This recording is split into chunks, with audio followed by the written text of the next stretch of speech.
Коопсуздук мамлекеттик комитетинин дагы бир имаратын ачып отурабыз. Бул имарат бизге спортту, ден соолукту чыңдоочу имаратыбыз, Жалал Абад башкы башкармалыктын имараты болуп эсептелет.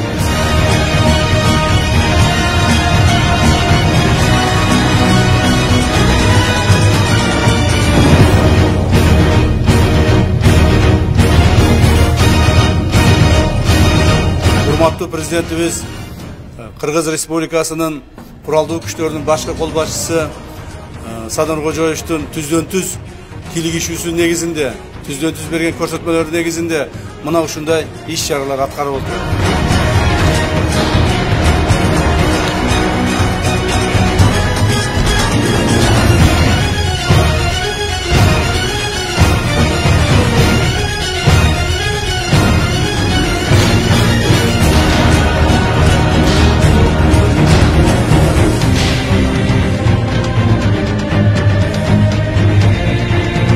Силер бүгүнкү күндө ички дүйнөңөр менен, берилгендик менен кызмат кылууга даярсыңар деген ойдомун.